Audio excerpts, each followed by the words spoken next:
Bonjour et bienvenue dans cette nouvelle vidéo. Donc aujourd'hui j'ai le plaisir d'accueillir Michael Ferrari. Bonjour. Michael, bonjour. Donc explique-nous un petit peu qui tu es, ce que tu fais et dans quel cadre tu vas pouvoir aider un petit peu nos auditeurs à lever certains blocages. Ok, donc je suis Michael Ferrari, je suis l'auteur d'un blog qui s'appelle Esprit Riche, sur lequel je parle de temps et d'argent notamment, et voilà, et puis donc j'aide les personnes à la fois à atteindre leur indépendance financière et puis à optimiser leur temps pour qu'ils puissent bien profiter de leur vie et puis atteindre leurs objectifs. D'accord. Donc ce qu'on va aborder aujourd'hui comme thème, c'est justement la gestion du temps. Une des remarques et un des blocages que beaucoup d'investisseurs débutants peuvent avoir, ça va être le manque de temps. Avec la vie qu'on mène actuellement, il y a beaucoup de personnes qui font leurs 8 heures de travail par jour, 2 heures de transport, en rentrant il faut s'occuper de la maison, des enfants, etc. Et beaucoup de gens me disent j'aimerais bien investir dans l'immobilier, mais j'ai pas le temps pour faire les recherches, j'ai pas le temps de négocier, j'ai pas le temps de m'occuper du banquier, de tout ça, de faire les visites. Et beaucoup de gens n'investissent pas par manque de temps. Donc est-ce que ce manque de temps, c'est une excuse que les gens se donnent pour ne pas passer à l'action, ou est-ce que c'est quelque chose d'irrémédiable et qu'on est condamné à vivre avec nos 24 heures par jour et Ah oui, alors ça c'est certain qu'on est condamné à vivre avec nos 24 heures par jour. Alors il y a plusieurs volets, il y a plusieurs niveaux de lecture autour de cette remarque quand on dit je manque de temps, j'ai pas de temps. Il y a une première remarque très pratico-pratique, c'est par exemple j'ai un métier de 9h à 18h, donc je suis bloqué pendant cette période-là. Ça peut être une réalité. Donc après on va pouvoir l'adresser à différents niveaux. Le premier niveau, ça peut être d'optimiser son métier. Le premier niveau, c'est est-ce que votre métier peut être réduit, peut être fait en moins de temps. Alors, le temps de travail. Le temps de travail peut être réduit. Alors, ça peut être de manière officielle vis-à-vis de son employeur, ça peut être en changeant de poste ou de fonction, ou ça peut être de manière un peu officieuse, c'est-à-dire que vous continuez à apporter le même service à votre entreprise, à votre employeur ou à vos clients, mais en moins de temps. Ça peut être, c'est un axe d'amélioration. Bon, c'est pas un secret, il y a beaucoup de gens qui, quand ils sont dans leur emploi professionnel, au final, ils travaillent 75% du temps et puis ils arrivent à libérer par exemple 25% du temps. Et ça, on peut utiliser ce temps-là après pour rechercher des biens, pour négocier, pour aller chez le banquier, etc. etc. Voilà. Ça peut être, ça c'est un premier axe. Si on remonte d'un cran, il y a la question de, effectivement, quand tu dis est-ce que c'est une excuse ou est-ce que c'est la réalité, au final c'est la même chose. Au final, le truc c'est que si tu décides pas de prendre ce temps-là pour faire quelque chose d'autre, pour investir, pour rechercher. Il faut avoir une volonté de changer, une volonté de changement. Voilà, si tu décides pas, c'est ta réalité automatiquement. Donc c'est vrai que moi je pense que très souvent le manque de temps c'est une excuse. C'est presque, alors je vais être un peu provoquant, mais c'est presque une forme de paresse. C'est presque une forme de facilité de dire. C'est une excuse qu'on se donne. Si on se donne une excuse, c'est un peu de la paresse. Moi j'ai pas le temps, quoi. Tu vois, moi j'ai pas le temps. Mais en même temps, je dis ça et je sais très bien que quand on dit je manque de temps, que intimement on en est convaincu. Donc l'idée c'est aussi de montrer à ceux qui nous regardent que on peut essayer de prendre le problème sous un autre angle pour justement sortir de ça. C'est cette réponse automatique de dire j'ai pas le temps. Enfin, je sais parce que dans mes clients aussi, j'ai des personnes qui ont des familles, qui ont déjà des vies bien remplies, qui ont des boulots et donc ils trouvent pas le temps. Donc plutôt que de voir une contrainte en disant je n'ai pas le temps, prendre la chose à l'envers, mais de dire comment je peux libérer du temps parmi les tâches quotidiennes que je peux avoir. Et est-ce qu'il y a des méthodes pour arriver? Parce qu'une personne qui dit voilà, moi je travaille dans un bureau où je dois être présent, même si mon travail est optimisé, mais je dois être présent jusqu'à 17h le soir, et quand je rentre, j'ai 1 heure de transport, donc je suis pas chez moi avant 18h, et il faut que j'aille récupérer les enfants chez la nourrice, etc.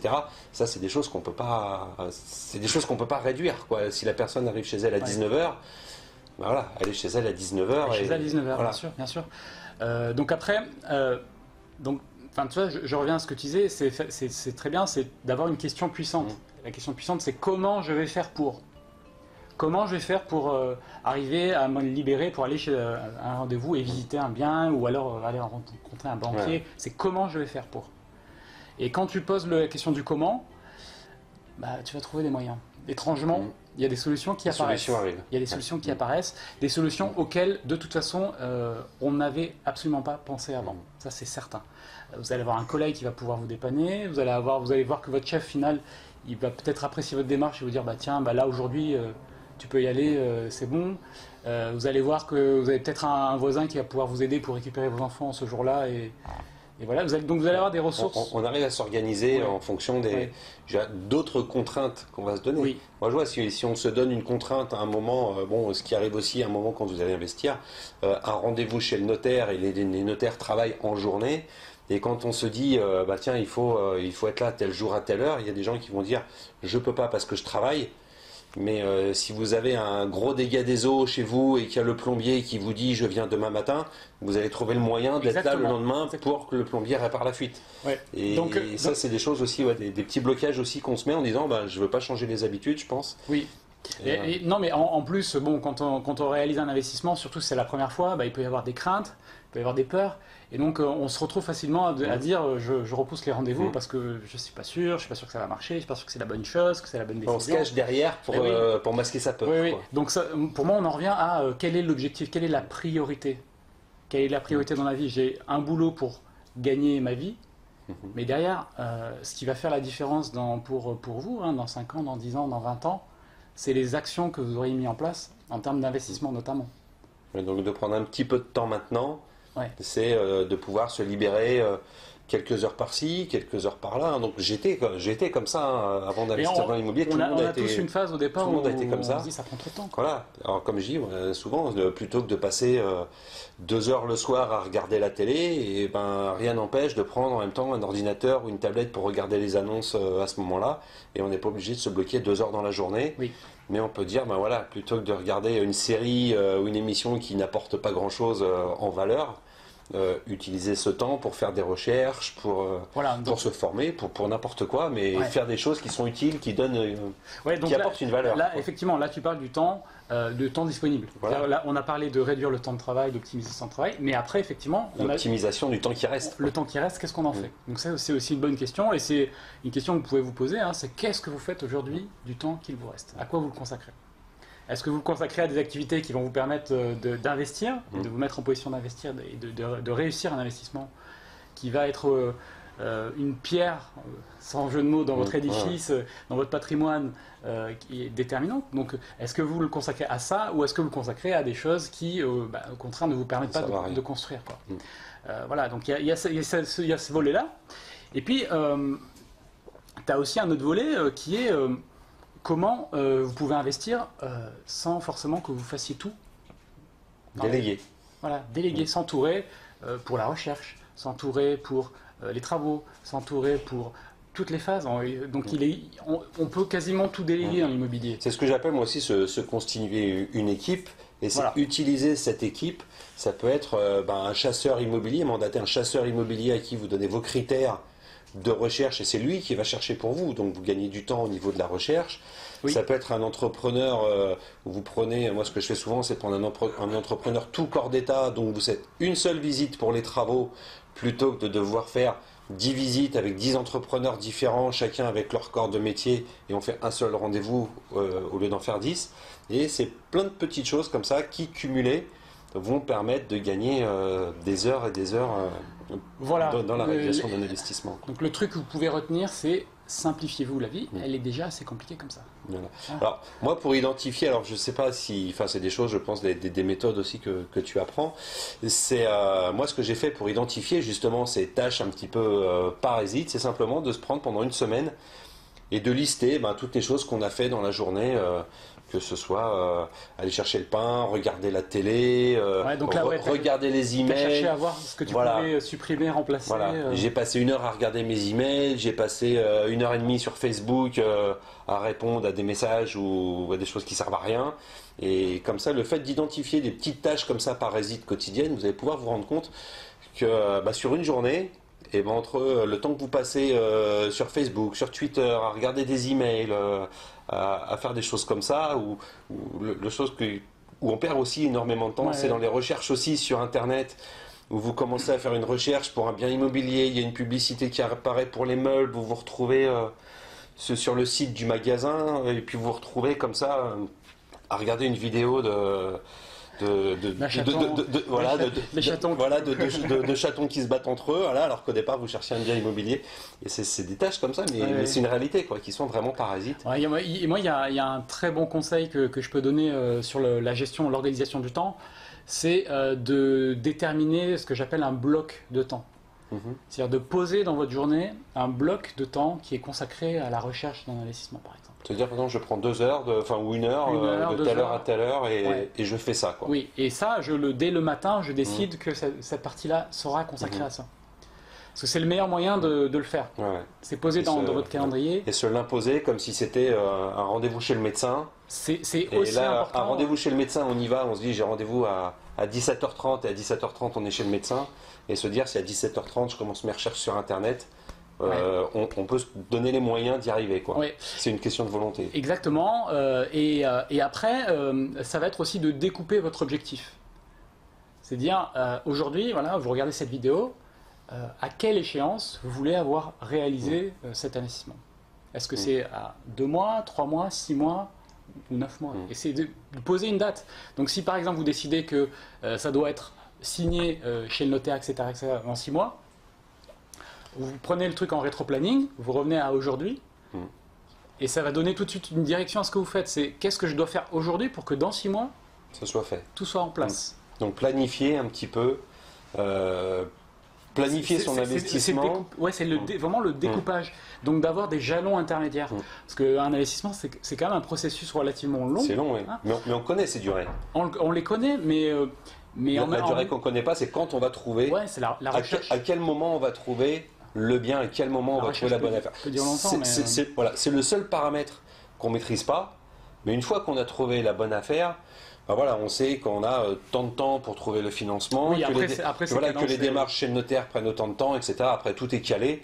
À une ou 2 semaines près, on arrive comme ça à se caler au niveau du temps. Donc c'est vrai que l'effet rétro-planning, ça peut être... même la recherche du bien. Tu vois, la recherche du bien, tu peux autant mettre 1 semaine que 6 mois, selon comment tu t'y prends, selon le temps que tu consacres, les méthodes que tu utilises. Ouais. Et c'est vrai que si on y consacre un temps, je dirais...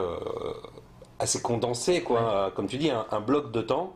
Pour faire ça, c'est vrai qu'on optimise la recherche et on optimise les chances de trouver une bonne affaire aussi. Oui. Si au milieu de vos recherches, vous ne vous retrouvez pas sur les vidéos à regarder les chatons qui se battent, c'est vrai qu'on optimise un petit peu la recherche. Voilà, donc la technique des blocs de temps, elle permet une chose, notamment, pourquoi cette technique marche, c'est qu'elle va donner la priorité. Elle va déterminer, si je prenais aujourd'hui votre agenda, je regarde les blocs de temps qui sont posés, enfin vous avez peut-être passé des blocs de temps, mais ou les rendez-vous qui sont posés, et en regardant ça, je vais connaître vos priorités. Donc si dans votre agenda demain, il y a un bloc de temps, rechercher un investissement, là je vais voir que, tiens, sa priorité, c'est aussi de trouver un investissement. Donc aujourd'hui, si vous n'avez pas un bloc de temps dédié à cette recherche-là, c'est que c'est pas votre priorité. Ouais. Donc il faut se l'imposer, quoi. Il faut le choisir, quoi. Ouais. Il faut le choisir et le poser. Après se l'imposer, moi je suis pas trop, j'aime pas trop la. Non, mais voilà, il faut il faut le décider. Il faut le décider. Et la manière de le décider, c'est de le matérialiser par un moment que l'on consacre à ça régulièrement, quoi. Ok. Voilà. Bon, moi j'espère que ça vous aura aidé un petit peu à prendre conscience que les choses ne sont pas figées, surtout. Que, bah oui, on a tous que 24 heures par jour, mais comme on dit souvent, Steve Jobs, Bill Gates, voilà, tout le monde a 24 heures. Pourtant, c'est tous des gens qui ont réussi à un moment donné à s'organiser pour construire quelque chose de puissant, qui ont pu s'entourer aussi pour optimiser leur temps avec une équipe, comme vous pouvez avoir une équipe aussi pour faire un investissement. Donc voilà, le temps est le même pour tout le monde. Mais après, c'est juste des stratégies pour l'optimiser.